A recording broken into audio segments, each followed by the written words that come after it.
Tonight we begin with a statement that feels almost too heavy to carry into sleep. The artifacts that truly challenge history are rarely found in distant jungles or famous ruins. They are found beneath your feet, behind familiar walls, in places you pass every day without ever thinking to look. And as you listen, you may feel a quiet unease, because this story does not take you far away. It takes you inward, into the ordinary world you already trust. So, before I tell you today's story, please take a moment to like the video and subscribe to the channel to receive notifications for future clips and give me some encouragement. And if you feel comfortable, share in the comments where you are listening from, what city or village surrounds you right now, and what time the night has reached where you are. Now, let's begin our journey tonight. You are standing at the edge of a map that does not officially exist. It is not printed on paper, not archived in any library you can easily visit. This map is made of whispers, of accidental discoveries, of moments when someone lifted a floorboard, dug a foundation, or broke through a wall and found something that should not have been there. Something older, something wrong, something that did not match the story they had been told since childhood. You are told that Tartaria was a myth, a misunderstanding, a cartographic mistake, and yet, all across the world, objects keep appearing. Objects with unfamiliar symbols, advanced symmetry, and a strange sense of intentional placement. They are not scattered randomly, like debris after a storm. They appear positioned, almost planted, as if someone long ago expected you, or someone like you, to eventually find them. You walk slowly now, because this is not a chase. This is a bedtime journey, measured and deliberate, the kind of journey where each step raises a question instead of answering one. Why do certain buildings feel older than their plaques admit? Why do some foundations seem far too sophisticated for the era assigned to them? Why do decorative elements repeat across continents that supposedly never shared a common language? You imagine a candle-lit room centuries ago. Someone bends over stone or metal, carving not just for beauty, but for endurance. They are not thinking about museums. They are thinking about survival through time. They are thinking about collapse, about floods, fires, resets, and forgetting. And so they place their work in locations that will be reused, rebuilt, occupied again and again.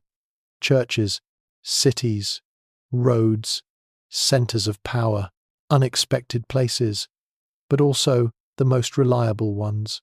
As you breathe more slowly, you realize this story is not loud. It does not shout. It does not argue. It simply places objects before you and asks you to look at them longer than you are usually allowed to. A stone relief hidden behind modern plaster, a metallic component reused as decoration because no one knew what it was for, a symbol mislabeled as ornamental because no category existed to explain its function. You may feel a subtle discomfort here. That is natural, because this journey suggests that history is not merely incomplete.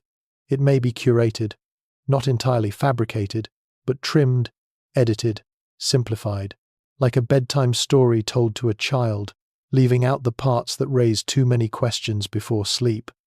But tonight, you are allowed to ask those questions softly, without urgency.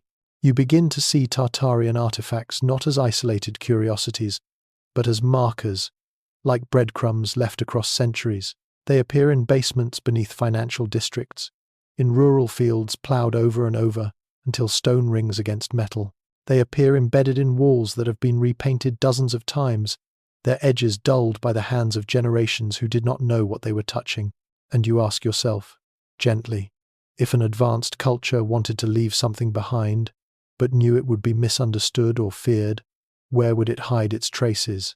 In plain sight, in places where they would be reused rather than destroyed, in structures so useful that later civilizations would preserve them without realizing why. Your mind drifts to old maps where Tartaria sprawls across continents, labeled confidently by cartographers who had no reason to invent it. And then, just as quietly, those labels disappear. Borders shrink, names change, empires evaporate not with dramatic ruin, but with administrative silence. And yet, the artifacts remain, patient, silent, waiting, You are not being asked to believe anything tonight, only to notice, to hold two ideas at once, that official history may be sincere, and that it may also be incomplete. That artifacts can exist without context, like words from a forgotten language embedded in a sentence you think you understand. As your eyelids grow heavier, the world itself begins to feel like an archaeological site. Every building layered with time, every street hiding older streets beneath it, every city a palimpsest, written over again and again, but never fully erased. And somewhere within these layers, Tartarian artifacts continue to surface, not loudly, not dramatically, but persistently. You feel the rhythm of this journey slow. This is only the beginning. You have not yet descended underground, nor climbed into attics, nor wandered deserts or polar ice. For now, you are simply holding the map in your mind. A map drawn not with ink, but with questions. And perhaps the most unsettling question of all drifts gently toward you as sleep approaches. If these artifacts were meant to be found, then what kind of future were they trying to speak to? And what did they believe humanity would have forgotten by the time you arrived? You let that question rest beside you, like a quiet companion in the dark. There is no need to answer it yet. Tonight is only about opening the door, stepping inside, and allowing the mystery to breathe. You move now without haste, guided by a feeling rather than a direction, and that feeling draws you downward, not into danger, not into darkness meant to frighten you, but into the quiet underlayers of the world, the basements beneath bright cities, the forgotten levels that support everything above, while receiving almost no attention in return. You begin to understand that if Tartarian artifacts were meant to survive, this is exactly where many of them would be waiting. Above you, life continues at full speed. Traffic lights blink, screens glow, people hurry with their eyes fixed forward. But below, the air changes. It grows cooler, heavier, older. You descend narrow stairwells behind locked doors marked "Authorized personnel only," or you imagine what lies beneath subway platforms, government buildings, old banks, and courthouses. These places feel strangely calm, as if time itself slows down once you step under the surface. Here, you notice something unsettling. The workmanship improves as you go lower. Walls become thicker, stones larger, arches more precise. In many cities, the deepest basements are not crude or primitive at all. They are elegant, carefully engineered, sometimes even ornate, and you ask yourself, in a soft, almost sleepy way, why would the oldest levels be the most advanced? You brush your hand along brickwork that predates the building above it by centuries. The official explanation is always renovation, reuse, coincidence. But the seams do not lie. Mortar formulas change, stone-cutting techniques shift, and sometimes doors appear that lead nowhere, sealed not by collapse but by intention, as if someone decided long ago that this passage was no longer meant to be used, only preserved. You begin to see Tartarian artifacts here not as grand monuments, but as integrated components. Metal rings embedded in stone floors, symmetrical grooves worn smooth by time, yet placed with mathematical care, decorative columns that do not align with the architecture above them, suggesting they belong to a different structure entirely, one that existed before the modern city claimed this ground. In some basements, people report strange acoustic effects. A whisper carries too far, a footstep echoes too long.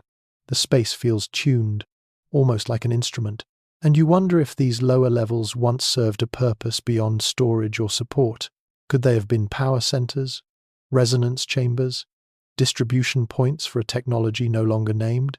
You are told these ideas are fanciful, unnecessary. Yet no one can quite explain why so many cities appear to have been built atop older, more complex foundations, as if inheriting something they did not fully understand. Instead of demolishing these structures, later builders adapted them, raised street levels, added floors above, and quietly redefined ground level itself. You pause here, letting that sink in. What does it mean when an entire civilization decides to build over something rather than confront it? Is it respect? Is it ignorance? Or is it convenience dressed up as progress? Your thoughts drift to flood stories, not the dramatic ones taught in school, but smaller, more frequent inundations, mud, debris, sudden rebuilding phases that left lower floors buried and forgotten. Tartarian artifacts found in basements often show signs of rapid coverage, not slow decay, as if something happened quickly, decisively, and the priority afterward was to move on, not to investigate. And yet, these artifacts endure. Iron fittings that do not rust as expected, stonework that resists cracking, designs that repeat across continents, appearing beneath cities that supposedly developed independently. You imagine Tartarian builders thinking in terms of centuries, not decades, placing their work where it would be shielded from surface chaos. As your breathing deepens, you realize these basements mirror something internal, the layers of memory beneath your own daily thoughts, the ideas you rarely visit but that support everything you believe.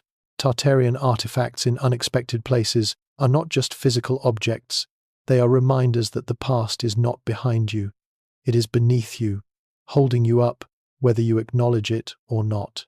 You do not feel fear here, only a quiet awe, a sense that modern life is thinner than it appears, stretched over older truths like fabric over stone. And somewhere below, in the stillness, Tartarian traces remain patient. They do not demand recognition, they simply exist.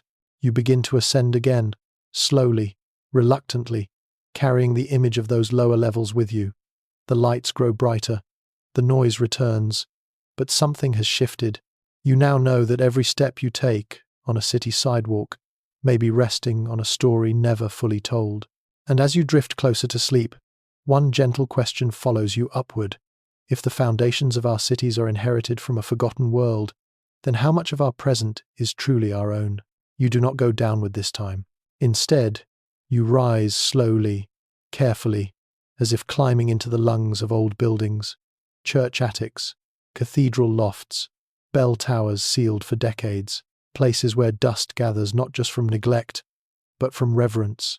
These upper spaces are rarely visited, and when they are, it is usually for repairs, never for questions. And yet, this is where some of the strangest Tartarian artifacts choose to hide. You step into the dim hush above a sanctuary, where the air feels thin and undisturbed. Below you, rows of pews glow softly in candlelight or electric imitation. But here, above the ceiling, the world changes. Wooden beams are darker than they should be. Iron brackets are heavier, more complex than their function requires. You notice symbols carved where no congregation would ever see them, and you wonder, quietly, who they were meant for. Many churches claim their artifacts are purely religious, purely symbolic, but as you drift through these attics in your imagination, you begin to see a different pattern, repeating geometries, star-like motifs, spirals that echo those found in distant regions, carved into stone half a world away. Not icons of faith alone, but diagrams, markers, a visual language that feels consistent, purposeful, and strangely restrained. You come across sealed vaults hidden behind false walls, not tombs, not treasure rooms, but narrow chambers with mounting points, conduits, and fittings that seem designed to hold something once active, something removed. And you ask yourself, in that slow bedtime rhythm, why would sacred architecture need concealed technical spaces? Some attics hold metal plates, etched with designs so precise they look machine-made, yet dated to eras before such machines officially existed. Others contain wooden frameworks aligned with towers, domes, and spires, as if the entire building were once part of a larger system, a system that reached upward rather than outward, a system that worked with height, air, and resonance. You begin to sense that many churches may have been repurposed rather than invented, that what you call religious architecture today may sit atop or around an older function entirely. When belief systems changed, the buildings remained too solid, too useful, too beautiful to discard. Symbols were reinterpreted, meanings reassigned, but the bones stayed the same. You imagine Tartarian builders understanding that height mattered, that elevated points interacted differently with wind, sound, and unseen forces. Spires were not merely decorative, bells were not only for timekeeping or worship, and those attics, those quiet, dusty chambers were once alive with purpose. As you rest with this idea, you notice how often official records gloss over renovations, modified, restored, updated, words that soften the truth. Rarely do they say removed, rarely do they say dismantled, and almost never do they say why. It is easier, perhaps, to let artifacts disappear quietly than to explain their original role. You think of caretakers and clergy over the centuries, inheriting these spaces without instructions. What do you do with a mechanism you do not understand, embedded in a holy place? You do not destroy it. You seal it. You store it. You tell yourself it is symbolic, or obsolete, or simply decorative. And with each generation, the questions grow quieter. Your breathing slows further now, matching the stillness of those attics. Dust motes drift like tiny stars. Time stretches. You realize these Tartarian artifacts were hidden not because they were shameful, but because they were resilient. They could wait, they could sleep, and perhaps that is the most comforting thought of all. That knowledge does not always vanish. Sometimes it rests. Sometimes it hides above you, just out of sight, listening as the world below changes its stories. As you gently descend from these high places, one last question settles into you like a soft blanket. If sacred spaces were built on older truths, then how much of what we worship is memory wearing a new name? You leave the echoing attics behind and step into a different silence altogether, the vast, open quiet of deserts. Here, the sky feels larger, the ground feels older, and human presence seems temporary. Yet even in these places, where you are told civilization arrived late and briefly, Tartarian artifacts appear in the most unexpected way, beneath new roads, under pipelines, at the edges of construction sites, where modern machines scrape away layers they never intended to examine. You walk along a stretch of asphalt cutting through sand, and you imagine the moment when workers first struck stone, not loose rubble, not natural bedrock, but carved surfaces, straight edges, repeating patterns. Desert ruins are supposed to rise above the ground, dramatic and obvious, but these do not. These wait quietly below, revealed only when progress interrupts them. Fragments surface first. A corner of worked stone with a curve too precise for erosion. A slab etched with a geometric motif that does not match any known local style. And then, deeper still, foundations appear broad, level, deliberately aligned. You are told these are outposts, trading posts, anomalies, but you notice how often they align with ancient routes that predate the roads now covering them. In deserts, preservation is strange. Wind erases, but it also protects. Sand buries quickly, sealing artifacts away from moisture and decay. Tartarian objects found here often look shockingly intact, as if abandoned yesterday rather than centuries ago. And that freshness raises a gentle but unsettling question. Why do they feel unfinished? You sense that these were not ruins of decline, but of interruption, as if something happened suddenly, halting activity mid-purpose. Tools left where hands dropped them, structures left without signs of long-term abandonment. No gradual decay, just silence, followed by burial. You think about how deserts were not always deserts. Old maps, old accounts, even satellite imagery suggest rivers where none flow now, lakes where salt flats stretch endlessly. If Tartaria once spanned climates now unrecognizable, then these artifacts may be evidence of a world rearranged rather than destroyed.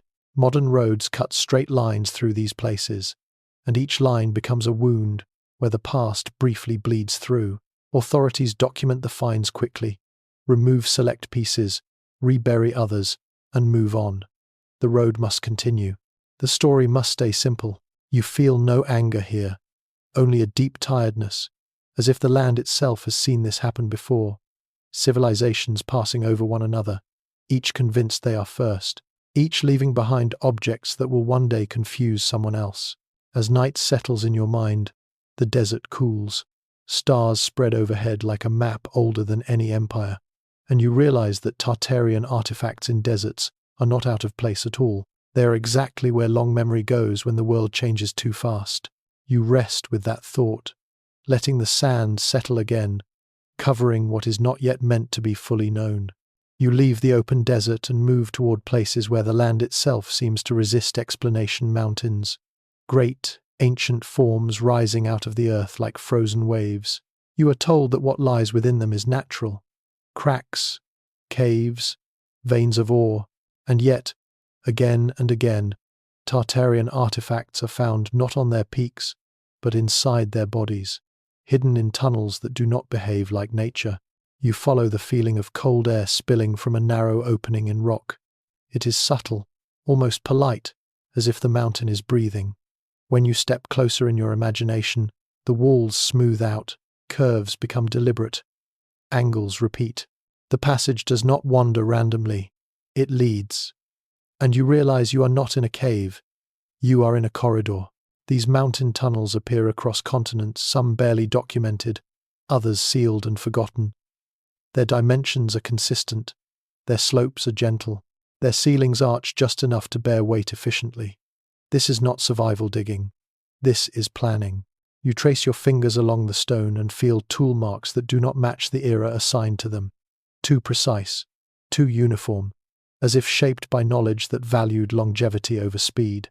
In some tunnels, metal rails or grooves are found embedded directly into the rock, not added later, and you wonder what once moved through these passages, and why silence followed. Official explanations tend to shrink these spaces. They are called mines, escape routes, storage, but mines branch. These tunnels connect. Escape routes lead outward. These often lead inward, deeper, as if designed to move people or materials across great distances unseen. You imagine Tartarian engineers thinking in 3 dimensions, not just across land, but through it. Mountains as shields, as stabilizers, as places where climate and conflict could not easily reach. If something needed to endure floods, fires, or resets, what better place than inside the oldest bones of the planet? As your mind slows, you notice another detail. These tunnels often align with surface structures long gone, old forts, ruined cities, sacred sites, like veins connecting organs in a body no longer fully visible. When one part is discovered, it hints at the rest. You feel no fear here, only a deep, echoing calm. Mountains have always been places of retreat, of preservation, and Tartarian artifacts hidden within them feel less like secrets and more like promises, evidence that someone once planned for survival beyond collapse. As you rest in that quiet, one soft question lingers. If the earth itself was used as architecture, then how small is the part of history we are usually shown? You return gently from the mountains and find yourself standing where journeys begin and end, railway stations. These places feel familiar, almost comforting, with their clocks, benches, and steady sense of movement. And yet, as you slow your pace and let your eyes drift upward and outward, you begin to sense something older, stirring beneath the noise, something quietly watching generations arrive and depart. Many great railway stations are celebrated as triumphs of the industrial age. Steel, glass, steam, progress. But when you really look at them, when you let your breathing settle and your thoughts soften, you notice how often their foundations feel too ancient for their official birth dates. Stone bases worn smooth long before trains ever arrived. Arches that seem to belong to another era entirely. Ornamentation that echoes patterns you have already seen in churches, tunnels, and buried foundations. You imagine workers in the 19th century arriving at these sites, finding massive structures already standing, too solid to remove, too perfectly placed to ignore. And so, instead of tearing them down, they adapt them. Rails are laid where corridors once ran. Platforms rise where floors already existed. What was once repurposed before is repurposed again. In some stations, lower levels reveal sealed archways that align with nothing in the modern layout, doors bricked up without explanation, passages labeled maintenance only, yet leading nowhere useful. Tartarian artifacts appear here as fragments, decorative panels with no recorded origin, metal fittings whose function has been forgotten, symbols embedded high above eye level, as if meant to be seen from a different vantage point entirely. You notice how railway stations often sit at the hearts of cities, exactly where older power centers once stood. This feels less like coincidence and more like inheritance. If Tartarian infrastructure once connected regions seamlessly, then these stations may be echoes of a much older network, one that moved people, energy, or information in ways we no longer recognize. As trains arrive and depart, you sense a strange continuity. Movement layered atop movement, journeys built upon older journeys, the noise of engines masking a deeper hum that never quite went away. You feel it in the symmetry of the halls, in the way sound carries, in the calm that settles in the grandest stations despite the crowds. You sit on a bench now, letting the idea drift over you like a blanket. If Tartarian artifacts endure in places of transit, perhaps that is because they were always about connection, not conquest, not isolation, but flow. And as your eyes grow heavy, one final thought glides through your mind as softly as a departing train. If our modern routes follow paths laid down long before us, then who truly chose the direction of our world? You find yourself looking upward again, but this time not into attics or bell towers, this time into domes. Vast, ornate domes that crown city skylines across continents, rising above government halls, old theatres, libraries, mosques, capitals, and buildings whose official purposes seem to change with every century. These domes are celebrated as achievements of art and engineering, yet the more you study them, the more they begin to feel like unanswered questions, frozen in stone and metal. You stand beneath one now, craning your neck slowly, letting your eyes follow the curve as it climbs impossibly high. The geometry is flawless. The symmetry is calming, almost hypnotic. You notice how sound behaves differently here. Voices soften, echoes linger, footsteps feel respectful without anyone asking them to be. And you wonder, gently, whether this effect was accidental or intentional. Domes appear everywhere, Tartarian artifacts appear. This alone does not prove anything, but repetition rarely lies. From Eastern Europe to Central Asia, from North America to North Africa, the same visual language repeats itself. Ribbed curves, star-like frameworks, circular windows placed with uncanny precision. Different cultures claim them, different religions bless them, different governments preserve them, yet the structure itself barely changes, as if copied from a single forgotten blueprint. You are told these domes are decorative, symbolic, or purely architectural triumphs, but when you let your thoughts slow, another idea floats up quietly. Domes are not just shapes, they are instruments. They gather, they focus, they amplify. Anyone who has whispered beneath one knows this instinctively. Sound travels differently. Energy feels contained, shaped, held. You begin to imagine a time when these domes were not merely roofs, but interfaces, points of interaction between earth and sky, when their internal ribs were not only for support, but for alignment, when metal caps and spires above them served purposes that have since been forgotten or renamed. Many domes once held devices that no longer exist. This is rarely advertised. Old drawings show elements that are now missing: rings, finials, internal frameworks removed during renovations and never replaced. Records call them obsolete, unsafe, or simply fail to mention them at all. And you ask yourself, in that slow, bedtime way, obsolete compared to what? You notice how often these domes survive fires, wars, earthquakes, and regime changes. While surrounding buildings crumble or are replaced, the dome remains. It is repaired, yes, but rarely redesigned. It is as if later civilizations sensed that altering the shape would break something they could not measure. Your mind drifts to the idea of lost knowledge, not destroyed, but misfiled. When technology becomes indistinguishable from ritual, it is absorbed into culture. When function becomes mysterious, it is renamed sacred. And so domes that may once have served practical, even scientific purposes are wrapped in symbolism and protected by reverence rather than understanding. You walk through a government building now, noticing how the most important rooms sit directly beneath domes. Decision chambers, courts, assembly halls, places where voices are meant to carry, where presence matters. Is this coincidence or inheritance? Did later powers intuitively choose these spaces because something about them felt authoritative, stabilizing, focused?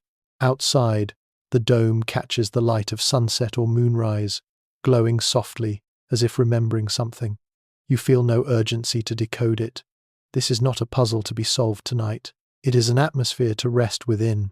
You begin to realize that Tartarian artifacts are not always objects you can pick up. Sometimes they are shapes, proportions, spatial experiences. They survive precisely because they are large, useful, and adaptable, because they can be renamed without being dismantled. As your breathing deepens, you let the thought settle. Perhaps history did not erase Tartaria by tearing it down. Perhaps it erased it by continuing to use it quietly, comfortably, without asking too many questions. And beneath the great dome of your imagination, one final question drifts like a slow echo before fading into calm. If the most powerful spaces in our world are inherited, not invented, then whose hands truly shaped the stage upon which humanity still speaks? You move away from stone and metal now and follow the sound of water. Rivers have always been storytellers, carrying memory from mountains to seas, smoothing sharp edges, hiding what is dropped into them, and returning it when the time feels right. It is here, in riverbanks and muddy shallows, that some of the smallest, yet most unsettling Tartarian artifacts are found, coins that do not fit the world that claims them. You imagine kneeling at the edge of a slow-moving river at dusk. The water reflects the sky in muted colors, and your fingers sink gently into cool silt. This is where fishermen, children, and wanderers often find them by accident, round pieces of metal glinting briefly before vanishing again beneath the current. Coins are supposed to be ordinary, familiar, easily explained. And yet these are not. You lift one from the mud and feel its unexpected weight, heavier than it should be. The surface is worn, but not erased. Symbols remain geometric shapes, star patterns, unfamiliar scripts that do not quite match any known alphabet. Faces appear that resemble no recorded ruler, no celebrated emperor, and you feel a quiet dissonance settle in your chest, because money is history's most honest artifact. It travels, it circulates, it leaves trails no empire can fully control. These coins appear far from any official mint. They surface in rivers that cross multiple modern borders, suggesting movement unconcerned with nation-states. Some are found alongside coins from completely different eras, as if time itself were mixed together in the riverbed.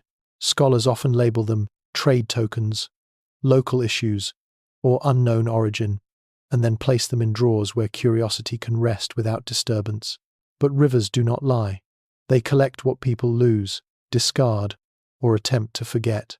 If Tartarian coins exist here, then Tartarian exchange once flowed through daily life. Not myth, not legend, routine. Practical, mundane in the way all real systems are.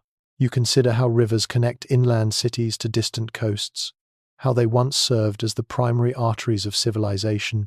If Tartaria spanned continents, then its currency would have moved silently along these waterways, passing hand to hand, town to town, leaving behind traces that no official narrative could fully retrieve. As night deepens, the river keeps moving. Coins settle again into the mud, waiting for the next curious hand. And as you rest your thoughts, one gentle question drifts with the current. If even money remembers Tartaria, then how much of our forgotten past still flows quietly through the world, just beneath the surface? You leave the river behind and follow a path that feels less poetic, less romantic, yet somehow even more revealing. You arrive at scrapyards, wide, forgotten fields of metal where broken machines are stacked, crushed, and slowly erased from usefulness. These are places no one expects to find history, and yet, this is exactly why Tartarian artifacts surface here, because no one is really looking. You walk slowly between piles of iron and steel, listening to the dull sounds of wind passing through hollow frames. The air smells of rust and oil. Everything here is labeled obsolete, outdated, beyond repair, and still, certain shapes refuse to blend in. You notice components that do not resemble modern parts or ancient tools. They feel out of time, belonging nowhere comfortably. You pause beside a twisted assembly of metal rods arranged in perfect symmetry, too balanced to be accidental, too refined to be scrap. You imagine it once polished, aligned, active. Someone long ago must have understood exactly what it did. Now it lies anonymous, stripped of context, its purpose reduced to weight and resale value. Scrapyards often receive materials from demolished buildings, decommissioned infrastructure, and forgotten facilities. When old cities are modernized, what cannot be explained is rarely studied, it is removed, and Tartarian artifacts, mistaken for outdated machinery or decorative excess, quietly enter these graveyards of progress. You notice how some metal pieces resist corrosion more than expected, alloys that weather time too well, joinery that seems designed for modular assembly, not one-off construction. These are not artistic flourishes, they are systems, or fragments of systems, pieces of something larger that no longer exists above ground. Workers sometimes tell stories, usually with a shrug, parts that seem to hum faintly in certain conditions, shapes that interfere with tools or behave unpredictably when cut, items set aside because they feel off, even if no one can explain why. These stories rarely leave the yard. They are not worth paperwork, not worth questions. As your thoughts soften, you realize how fitting this is. If Tartarian technology survived into the modern era without explanation, this is exactly how it would be erased, not through destruction, but through classification. Scrap, waste, material, end of story. You feel a quiet sadness, but not despair, because even here, among ruins of convenience, the artifacts endure, bent, scarred, misunderstood, but real. And as you drift closer to sleep, one final question settles gently into the stillness. If the most advanced remnants of a forgotten world are melted down without notice, how many answers have already passed through our hands without us ever realizing what they were? You step away from rust and open sky, and enter a place where sound itself seems afraid to travel too loudly. Libraries, archives, record rooms where the air is still, controlled, and heavy with intention. This is where knowledge is supposed to be safe, preserved, explained, and yet, as you move slowly between shelves and catalogues, you begin to sense that absence can be just as deliberate as presence. You run your finger along spines arranged with careful order. Dates progress smoothly until they don't. Here and there, you notice gaps, decades summarized in a paragraph, entire regions reduced to footnotes, references that point to sources no longer available. It feels less like decay and more like editing, and you wonder, quietly, who decided which stories deserve to remain whole. Tartarian artifacts appear in libraries not as objects, but as omissions. Old travel accounts that mention cities no longer acknowledged, engineering manuals that describe techniques later labeled impossible, maps that once showed a vast, named civilization, now reclassified as misinterpretations without thorough explanation. These materials are not destroyed, they are softened, reframed, filed where curiosity rarely wanders. You sit at a long wooden table under a dim lamp, imagining scholars before you doing the same. Some may have noticed these inconsistencies, some may have asked questions, but questions require time, permission, and often courage. It is easier to follow the catalogue than to challenge it, easier to trust the label than to open every drawer. You notice how language changes across editions. Earlier texts speak plainly, later ones grow cautious. Terms are replaced with vagueness. Unknown becomes unlikely. Observed becomes reported.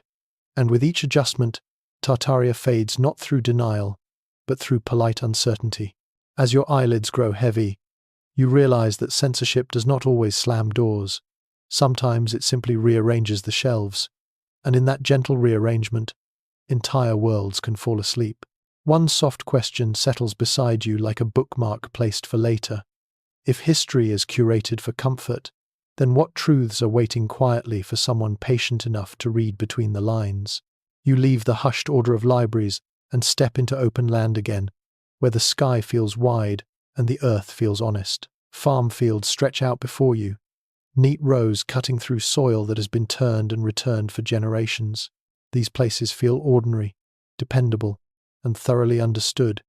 And yet, When metal strikes stone beneath the plough, another kind of story begins to speak. You walk slowly between furrows, the smell of soil rising gently into the air. Farmers often describe the sound first, a dull ring instead of a thud, a vibration that travels up through the machinery and into the bones. When they dig, expecting a boulder or old fence post, they sometimes uncover something far stranger, stones shaped too precisely to be natural, set too deliberately to be accidental. Tartarian artifacts found in fields rarely look dramatic at first. Flat slabs, circular stones, blocks with grooves worn smooth not by weather, but by repeated use. These pieces are usually dismissed as remnants of foundations, boundary markers, or forgotten outbuildings, yet they often appear in patterns that do not match agricultural needs. Rings, grids, alignments that stretch beyond a single plot of land. You kneel and place your hand on one such stone. It feels cool, steady. Some farmers say these stones hum faintly under pressure, especially at dawn or dusk. Others say animals avoid certain spots, or gather there without obvious reason. These stories are told quietly, usually after trust is built. No one wants to sound foolish. No one wants officials arriving with clipboards. You imagine a time before fences, before property lines, when land was organized differently, when these fields were not empty space but active ground, part of a network of structures now buried under centuries of use. Tartarian artifacts here feel patient, resigned to being stepped over again and again, waiting for the one moment when someone pauses. As night settles into your thoughts, the field grows still, stars appear, and you realize that some of the oldest evidence survives not in protected sites, but in working land, because usefulness preserves what reverence sometimes exposes. One final question drifts gently with the evening breeze. If our food grows from soil layered with forgotten systems, then how deeply does the past feed the present? You leave the quiet fields behind and let the land dissolve into water once more, but this time the water surrounds you. You arrive at islands isolated, wind-swept, and ringed by waves that never quite rest. Islands are often described as remote, marginal, secondary to the great movements of history. And yet, again and again, Tartarian artifacts appear here in the form of silent fortresses, standing where no obvious enemy ever came. You approach stone walls rising directly from rock, their bases fused with the island itself. These are not makeshift defenses. The masonry is tight, deliberate, almost elegant.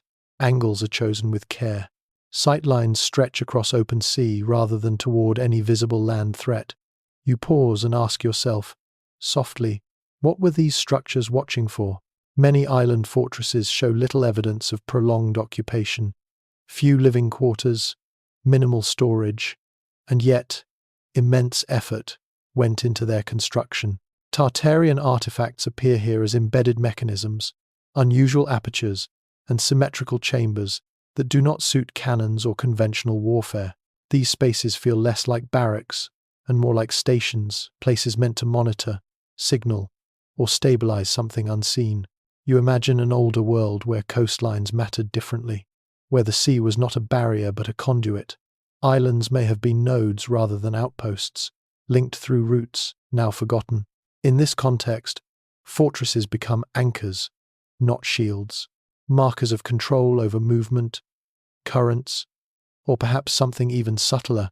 You notice how many of these island structures predate the nations that claim them.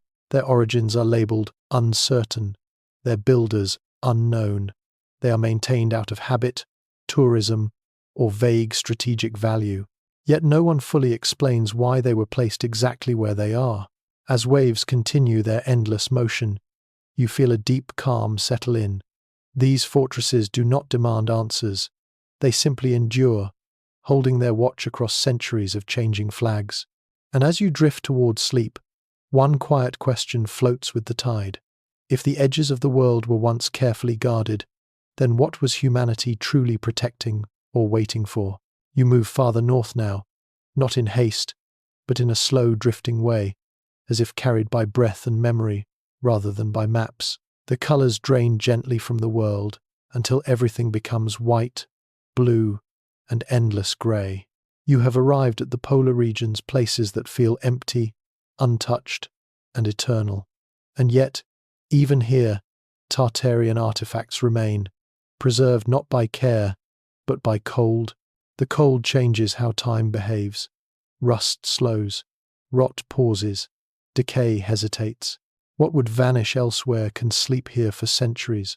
Wrapped in ice like a secret held too tightly to escape, you walk across snow that creaks softly beneath your feet and imagine what lies below it. Not just rock and ancient ice, but remnants of activity that official history struggles to explain. Artifacts recovered from polar regions often appear strangely intact. Metal fittings with minimal corrosion, stone structures with sharp edges still visible, symmetrical layouts uncovered briefly during rare thaws, only to be swallowed again when the freeze returns. These are not the remains of desperate survival camps. They feel intentional, planned, calmly placed. You think about old expedition journals that mention warm currents, unexpected greenery, even habitable pockets, far closer to the poles than modern climate models allow. Many of these accounts are dismissed as exaggeration or error, and yet, Tartarian artifacts found here seem to agree with the explorers rather than the textbooks. You imagine a different world balance, a different axis, a different climate distribution. In such a world, polar regions may not have been margins at all, but stable zones ideal for preservation, observation, or retreat. Tartarian builders may have understood cycles far larger than a single lifetime, choosing ice as a vault rather than an obstacle. Some artifacts appear aligned with the sky rather than the land, structures oriented toward stars that shift position slowly over millennia, devices placed where magnetic behavior acts strangely. These are not accidents of geography. They suggest knowledge that considered the planet as a system, not just a surface. As your breathing slows, the wind fades into a soft, constant hush. The polar night stretches long and gentle. You realize that Tartarian artifacts here are not waiting to be rediscovered loudly. They are waiting to be remembered quietly, when humanity becomes patient enough to listen again. And as the cold settles into stillness, one final question drifts like frost across your thoughts. If ice was chosen as a guardian of memory, then what truths were considered too important to trust to a warmer, more forgetful world? You move now from blinding white into complete darkness, and the transition feels gentle rather than abrupt, like closing your eyes after staring at snow. The cold recedes. The wind disappears. You step into caves, places where the earth folds inward and holds its breath. These are not the chaotic hollows of collapse, but chambers that feel chosen, entered, used. And it is here, on stone walls far from sunlight, that some of the most quietly unsettling Tartarian artifacts remain, pigments that should not still exist. You walk slowly, guided by a soft, imagined torchlight. Shadows stretch and shrink with each step. Then you see them paintings, symbols, diagrams, arranged with intention. The colors stop you first. Deep reds, muted blues, earthy golds. They are too rich, too stable. According to everything you have been taught, they should have faded long ago, and yet they endure, calm and unhurried, as if time agreed to leave them alone. You lean closer and notice that these are not simple drawings of animals or hunts, as textbooks often reassure. Many are geometric, repeating patterns, spirals nested within spirals, shapes that echo what you have already seen in domes, coins, and stone foundations. A visual language that travels without words, a language that does not describe daily life, but structure, order, relationship. Some pigments appear bonded to the stone itself, not sitting on the surface, but fused into it. This suggests a knowledge of chemistry that does not fit comfortably into the timelines assigned to these caves. Explanations grow vague here. Unknown binding agents, natural preservation, phrases that soothe rather than clarify. You begin to sense that these caves were not shelters. They were not places to hide from weather or animals. They feel ceremonial, but not religious in the way modern language frames it, more like classrooms, archives, places where knowledge was placed beyond destruction, beyond rewriting, where walls themselves became memory. You imagine Tartarian hands mixing pigments with care, choosing locations where floods could not reach, where fire could not spread, where conquest could not easily intrude. They painted not for an audience, but for time itself, trusting that eventually someone would stand where you are now and feel the same quiet confusion and the same quiet awe. As your thoughts slow and the cave wraps around you like a deep, protective shell, one gentle question settles into the dark. If the oldest colors in the world still speak, then what messages were considered too important to risk forgetting? You return from the caves into the open air once more, but the world you step into feels strangely layered, as if two cities are occupying the same space at once. Streets feel familiar, yet something beneath them feels older, heavier, more deliberate.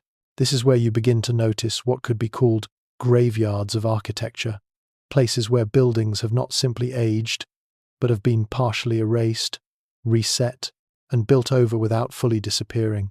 You walk through city centers where ground floors sit far below street level, their windows half buried, their doors opening into nothing but stone. You are told these are basements, renovations, changes in street height, sensible explanations repeated so often they no longer invite thought. And yet, when you pause and really look, the proportions feel wrong. These basements have ornate facades, tall windows, and decorative elements no one would design to be underground. You begin to see a pattern. Entire layers of cities appear to have been swallowed, not by slow accumulation, but by sudden change.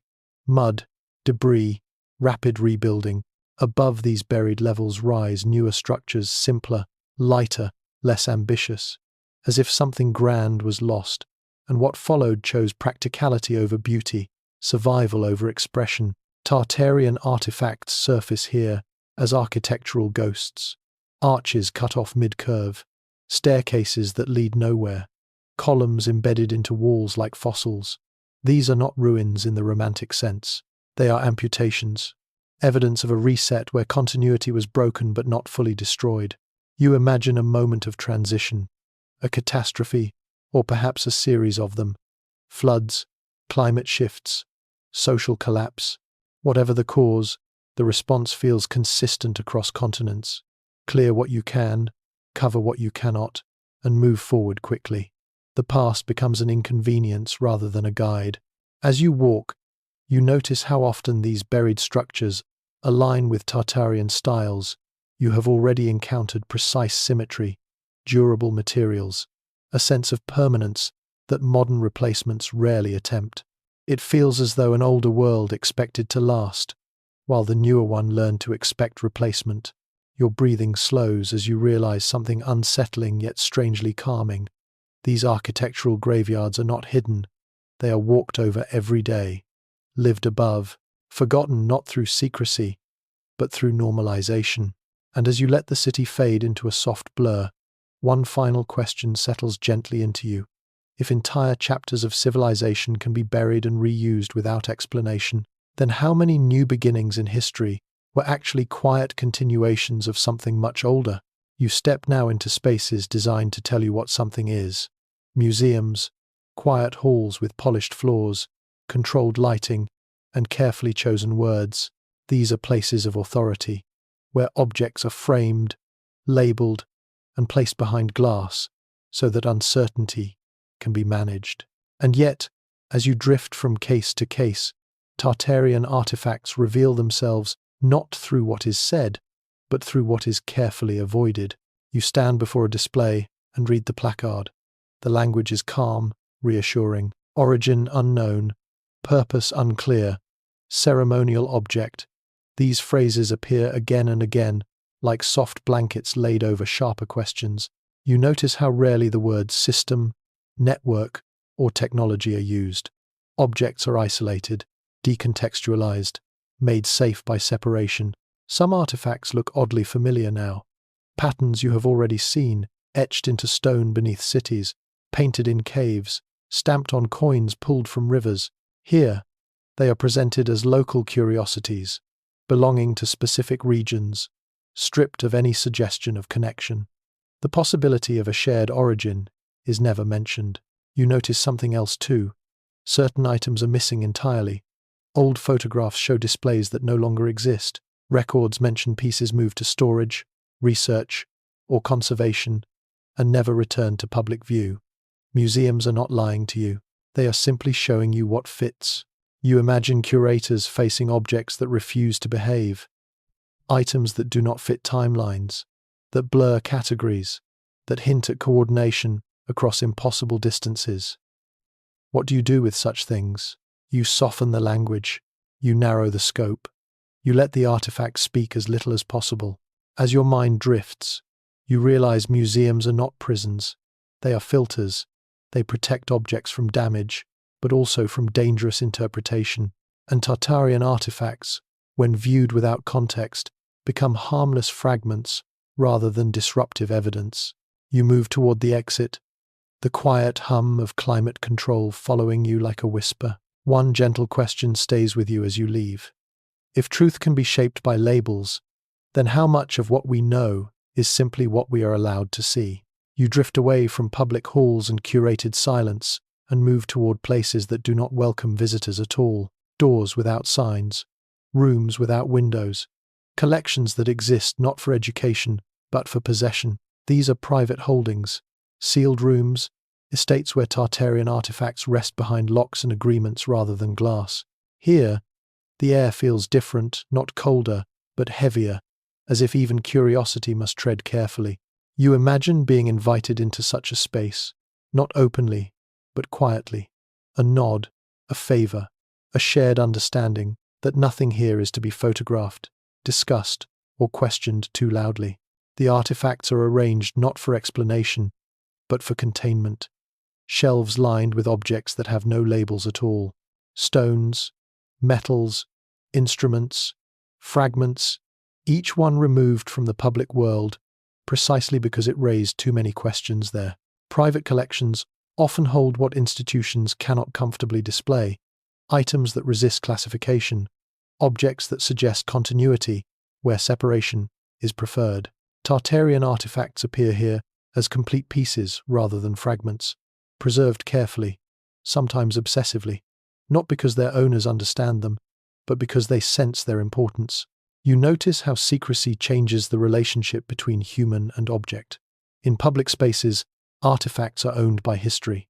Here, they are owned by people. Power shifts. Knowledge becomes leverage. Silence becomes currency. And over generations, families inherit not just wealth, but responsibility to guard, to withhold, to decide who is allowed to know. Some collectors justify this by claiming protection, others by claiming destiny, a few by claiming nothing at all. But the result is the same. Tartarian artifacts sleep behind doors that rarely open, waiting for a world that can ask the right questions without fear. As your thoughts soften, you feel no anger toward these hidden rooms, only a quiet understanding. Knowledge has always moved this way unevenly, selectively, patiently. And perhaps these artifacts are not hidden from humanity, but from a particular moment in humanity's development. You let that idea settle as the sealed doors close again. One final question rests gently in the dark. If the past is being privately guarded rather than publicly shared, then who decides when humanity is finally ready to remember? You return to the surface once more, but not to streets or buildings. You sit instead with paper spread out before you, maps, old maps, fragile and yellowed, their edges soft from handling, their lines drawn by hands that trusted what they were seeing. These maps do not rush. They do not apologize. They state their version of the world with quiet confidence, and as you let your eyes drift across them, Tartaria refuses to stay hidden. You notice it first as a name that appears again and again, Tartaria, sometimes stretching across vast regions, sometimes divided into sections, as if its scale demanded nuance. Coastlines curve differently, rivers run where none exist now, cities appear that have no ruins officially acknowledged. These are not fringe documents. They were made by respected cartographers, commissioned by empires, copied and distributed without controversy in their time. Then, gradually, the maps change. Borders shrink, names fade. Tartaria fragments into regions, then into footnotes, and finally disappears altogether. No great announcement marks its removal. No dramatic correction, just silence. A revision so smooth it feels intentional rather than corrective. You lay one map beside another, centuries apart, and feel a strange tension between them. The earlier map feels expansive, curious, unafraid of complexity. The later one feels cautious, simplified, politically neat. You ask yourself softly what changed. Did the world change? Or did the story we chose to tell about it? Tartarian artifacts begin to feel like anchors now, physical confirmations of what the older maps suggest. Structures, coins, tunnels, and patterns that align better with the earlier geography than the later one, as if the land remembers what the paper was told to forget. You imagine a moment when maps became tools not just of navigation, but of authority, when naming something meant controlling how it could be thought about. Removing a name did not destroy a place, it dissolved its identity. And once a civilization is unnamed, its artifacts become anomalies rather than evidence. As your breathing slows, the maps blur slightly in the low light. You realize that contradictions are not flaws, they are signals. They point towards stories that were never meant to vanish completely. One gentle question settles into the quiet like folded parchment. If the world was once drawn differently, then how many of our assumptions are based not on reality, but on the version of the map we inherited? You are no longer moving from place to place now. Instead, everything begins to come toward you at once. Basements, attics, deserts, tunnels, domes, rivers, maps. They start to overlap in your mind, like transparent layers. What once felt scattered now feels deliberate, and in this quiet convergence, you begin to sense the pattern behind the placements. You sit with this realization gently, without urgency. Patterns do not reveal themselves to those who rush. They appear when enough pieces have been seen and the mind finally relaxes its need to categorize. Tartarian artifacts, found in such wildly unexpected places, are not random survivors. They are positioned, distributed, laid out according to a logic that does not announce itself, but repeats faithfully. You recall how often these artifacts appear at points of convergence: old city centers, crossroads of rivers, high elevations and deep foundations, islands and polar regions, places where earth, water, air, and stone meet or transition. This is not the behavior of a civilization building blindly. It suggests planning on a planetary scale. You begin to imagine Tartaria not as a single empire, but as a system, a way of organizing space, energy, movement, and memory. Its artifacts feel less like monuments to power and more like nodes in a network, each one incomplete on its own, but meaningful in relation to the others. Why hide artifacts in plain sight? Because survival does not always mean secrecy. Sometimes it means usefulness. Structures that continue to serve a purpose are maintained. Coins that circulate are protected. Foundations that support cities are preserved. By embedding their legacy into daily life, Tartarian builders may have ensured continuity even through collapse. You think about resets now not as apocalyptic endings, but as transitions, periods when knowledge was lost faster than stone could crumble. In such moments, the artifacts that survived were the ones that could be misunderstood without being destroyed. A dome becomes symbolic. A tunnel becomes a mine. A resonance chamber becomes a church. The pattern suggests restraint. Whoever placed these artifacts did not expect immediate recognition. They expected forgetting, and they planned for it. They left enough behind to be rediscovered slowly, piece by piece, by a future that might finally be curious enough to connect them. As your breathing deepens, the pattern stops feeling ominous and starts feeling compassionate. This was not a warning carved in fire. It was a conversation extended across centuries, a trust that humanity would one day mature into its own questions. One final question drifts gently through the quiet, not demanding an answer, only reflection. If the clues were scattered for a future mind to assemble, then what kind of humanity did Tartaria believe would eventually awaken to see them as one? You reach the end of the path without ever feeling that you have arrived at a sharp edge. There is no dramatic reveal waiting for you here. No single artifact lifted into the light that suddenly explains everything. Instead, you encounter something far quieter, far more intimate. The last Tartarian artifact is not an object at all. It is a realization. You sit with everything you have seen. The buried foundations beneath cities, the sealed attics, the tunnels in mountains, the domes that gather sound and silence, the coins in rivers, the stones in fields, the pigments in caves, the maps that quietly contradict the present. None of them shout. None of them insist. They simply persist. And in that persistence, you begin to sense what Tartaria may have truly left behind. Perhaps the greatest artifact was not stone or metal, but continuity, a way of building that assumed collapse would happen, that forgetting was inevitable, and that survival meant blending into whatever came next. Tartarian traces endure because they were never meant to stand alone.